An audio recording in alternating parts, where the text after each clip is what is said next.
Got the club going up on Tuesday. Let's look at the first card. It's Malakiris. That's okay. All right, we can make that. We can make that work. That almost counts. That almost counts. This is originally printed in Oath of the Gatewatch. 5 mana, 4 and a black for a 4/4 vampire shaman ally with cohort. What is cohort? Tap an untapped ally you control. You draw a card, you lose a life. Why is it 5 mana? That's crazy. 5 mana is a bit much, and you got to have more allies. I remember when they tried to make allies a thing again in Oath of the Gatewatch. What a forgotten block. Battle for Zendikar, Oath of the Gatewatch. What up? I don't know how many people remember that too fondly. I like drawing a card. Why do I lose a life? Like, I get the cards black, and so like, oh, if you draw a card, you gotta lose life, right? Not for 5 mana. I gotta wait to tap it too until the next turn. Come on. I guess it's a limited card. You can do it at instant speed, so you can block with the body and then do it. I don't know. It's not. I'm justifying it too much. This is like a 2.5. This is a classic 2.5 right here, everybody. Next card is Katramos the Nudes on. Look at that. Look at that. Look how aggressive that is on your eyeballs. Let's find the one that looks like a magic card. There it is. This is 3 mana, 1, a white, and a black for my favorite card in Ether Drift. A 4/4 legendary god with menace, lifelink, and indestructible. Katramos can't attack or block unless there are 7 or more cards in exile, period. You don't have to, they don't have to be cards you own. Just cards in exile. Whenever 1 or more cards are put into exile from your graveyards and or at the battlefield during your turn, you draw a card and you lose a life. So if you got something that like taps to get a card out of a graveyard every turn, goes vacuum and cards like it, lanterns and whatnot, then suddenly it's not too hard to make this a 4/4 indestructible lifelink guy that's kind of tough to block, and you just draw a bunch of cards. It has to be during your turn, but you can make that happen pretty easily. This does actually seem like a really cool commander. Still like $8 to buy this thing in its lowest form right now. For some reason, the one that looks like somebody peed on it is $40. It's crazy. Even the fun art, if you're into it, is $9. That one makes him look a lot more like a lion than this one does, I think. He looks more like snakish, I guess, to me in that one for some reason, even though he's got the mane. And this one, like, oh, that guy's a lion. Snake. Lion. I don't know. Anyway, this is obviously a really good Magic card, man. I think that it might have its time in Standard, especially if we do ban a bunch of stuff, especially if rotation affects anything whatsoever. Then like this card might have some time, and it's already been really decent in Pioneer. It's shown up in Modern a couple of times. I say a couple of times. This is a deck in Modern. So yeah, Katramos is very good in competitive play for the most part, but in Commander, he's definitely got some life there too, man. Whether he's your commander or he's just in the 99 of like any deck that can fit in, color identity wise. Cards get exiled all the time. So, and there's plenty of ways to make it happen too. I like it a good bit, dude. But what do you actually give a card like this? That's what I'm struggling with. Katramos is a 7. I'm going to put a 7.1 on Katramos. Let's give him another 1/10 of a point. Why not? I think he deserves it. You can draw a lot of cards off this dude, and he's a decent creature too. Very solid. But next is Angelica Court. I have a soft spot for Angelica Court. This is originally printed in Magic 2014. 4 mana, 3 and a white for an enchantment. At the beginning of each end step, if you gain 4 or more life this turn, put a 4/4 white angel creature token with flying onto the battlefield. I have put this in Elysil Core before. I've tried this there. Kind of a more life gain centric build.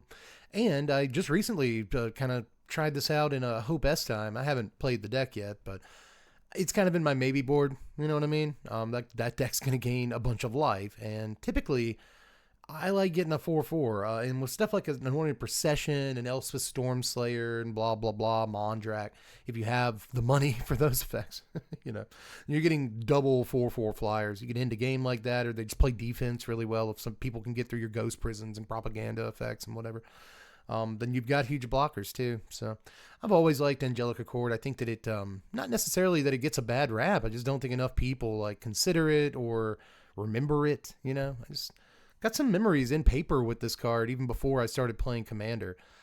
Just back on the sort of kitchen table like 10 years ago with a couple of buddies. And so just a fun Magic card that I think is a great life game payoff you don't see every day. Kind of a Griffin Airy that costs, twice as much as a Griffin Airy, but makes huge creatures, twice as big or whatever. So really good thing here. I think I'm going to probably give it a higher score than I think a lot of people would. So I'm going to give Angelic Accord a 5.5.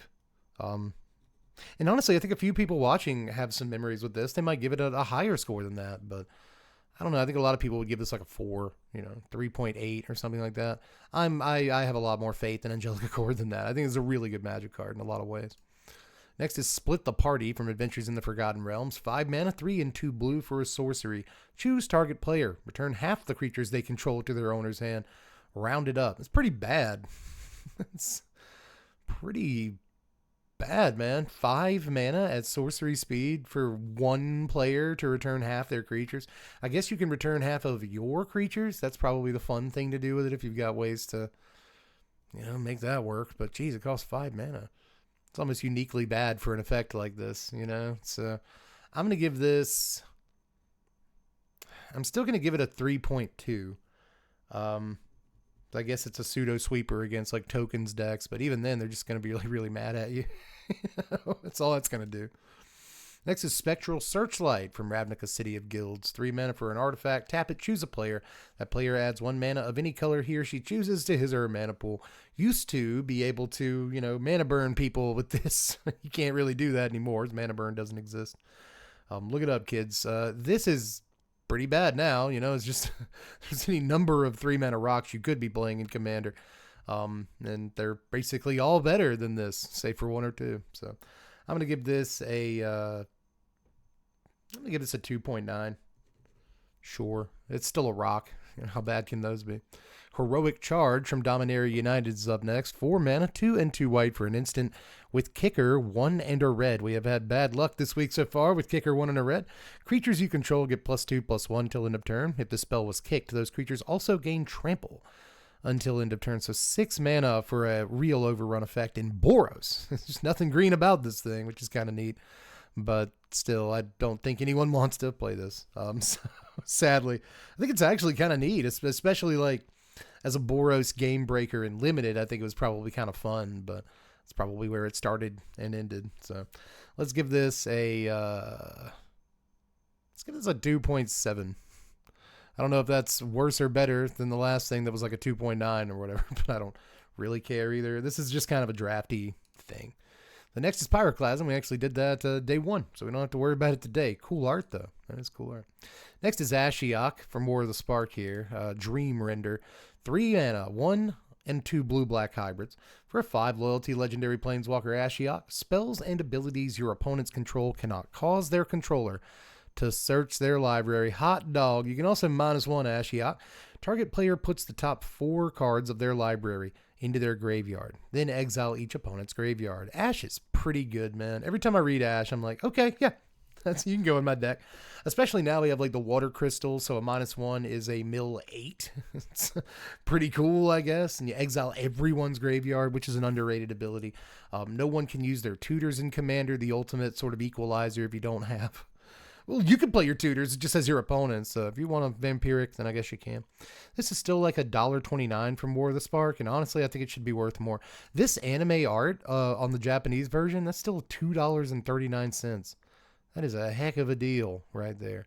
If you want the secret lair drop, it'll be $15, little man. Put that ish in my hand. You can also get the glass one, the stained glass, for $5 or so. But for only like around $1.50, I think that's a steal for a card like this, man. How good does this look in Commander? I mean, forget about the mill, but destroy any sort of graveyard synergies that are going on and deny tutors. It's hot, dude. That's for only 3 mana at a starting loyalty of 5. That's good. I'm gonna give Ashok a 6.3. You cannot stop me from where you are currently in your world. But I don't think a lot of people will really argue with that. I think a 6.3 is about right that's a powerful Magic card. That is a powerful Magic card in Commander. Next is Portent of Calamity. Look at that. Look how cool this one looks. From Justine Mara Anderson. Good job on that. But this is what it looks like if it were a Magic card. X and a blue for a sorcery.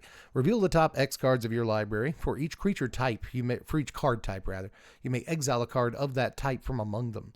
Put the rest into your graveyard. You may cast a spell from among the exiled cards without paying its mana cost if you exiled 4 or more cards this way. Then put the rest of the exiled cards into your hand. This is 5 mana for an Omniscience. If you want to look at it that way, right? I mean, if you get it, X is 4 or more, so that's 5 mana. Cast a spell without paying its mana cost. No real restriction on that, so long as you paid enough mana for the spell. I keep thinking this is a good card. It's only 20 cents from Bloomburrow right now, but kind of got me during previous season, man. I was like, this could whiff. It could not get you the thing you want, but with a little, scrying or something like that, Maze Mind Tome in your deck, something like that, then this could really get you an amazing Magic card for relatively cheap. And there's a lot, we got Summon Bahamut in the format. We got Knights of Round in the format. We got Omniscience in the format. Behold the Multiverse.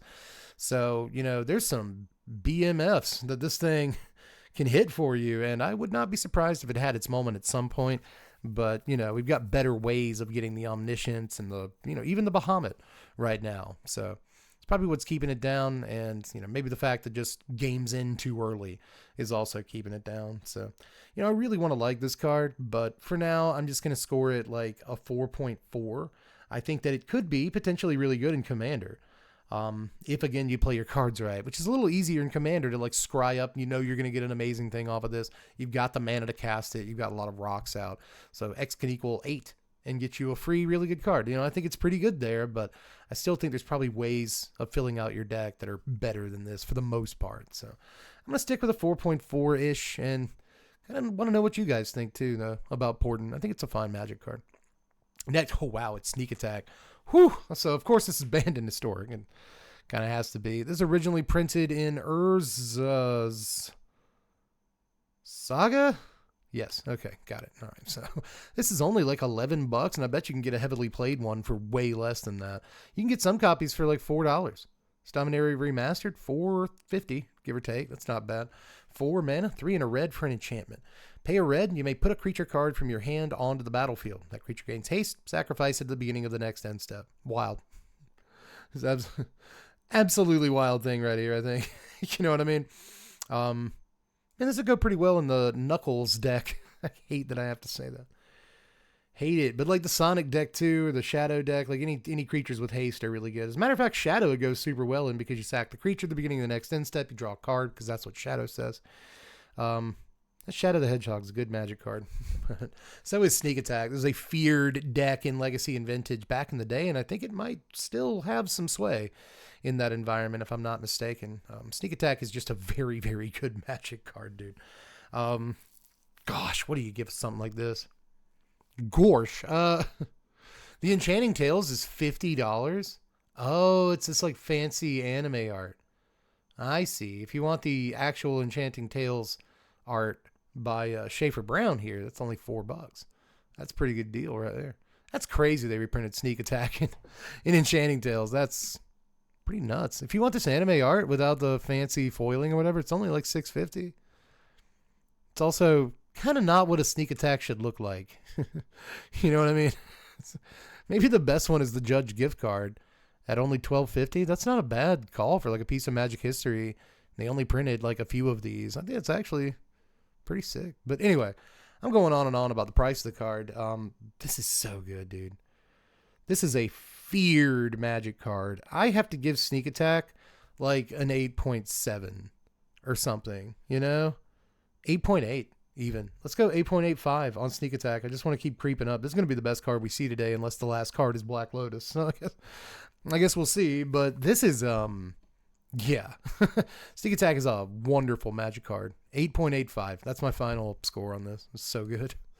Next is Saheeli. Dude, I like Saheeli, Filigree Master.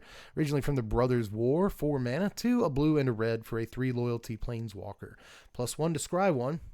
Scry it. You may tap an untapped artifact you control if you do draw a card. -2, you get 2 1/1 Thopters with flying. They gain haste. You can -4, you get an emblem with artifact creatures you control, get +1/+1, and artifact creatures or artifact spells you cast cost 1 less to cast. So only costs 1 more than its starting loyalty to ultimate. That's not bad. This card never really got its moment in Standard. It's going to rotate in like a month as I record this. That's super duper sad, man, because Saheeli's not bad. You'd see it in Standard decks from time to time, especially around the time Brothers War first came out. But it just didn't really stick. That's terrible because, you know, all things considered, it's a pretty cool Planeswalker. I think it could have an extra point of starting loyalty. And in turn, I think that'd be fine if the ultimate costs 5. But I think a starting loyalty of 3 does kind of hurt a 4-drop Planeswalker right now. So, you know, there's that. But ultimately, I think in Artifact decks, it's a pretty cool lady. You know, it's not too hard to get multiple Thopters out of her in a game, like 4 Thopters out of her in a game. And obviously, if you are in like an Artifact creature deck, the emblem is 6. So I could actually see this seeing play in like an Artifact commander deck too. If you are in like Jeskai artifacts or just Izzet artifacts. It's not a bad call, man. As far as Planeswalkers go, she's pretty sweet. So I don't know. I'll give Saheeli right at a 5. I think she's a playable Planeswalker. And kind of like her. I like every iteration of Saheeli. Like the 3 mana Saheeli from, I think it was like War of the Spark. I think it was War of the Spark. That like every time you cast an artifact, you get a 1/1 or something. It's like, no, I think it's non-creature. Every time you cast a non-creature spell, you get a 1/1. She's really, really good, dude. I like her a lot. But anyway, that's all we've got for today. I hope the rest of your day is fantastic, and I'll meet you back here tomorrow morning. Bye.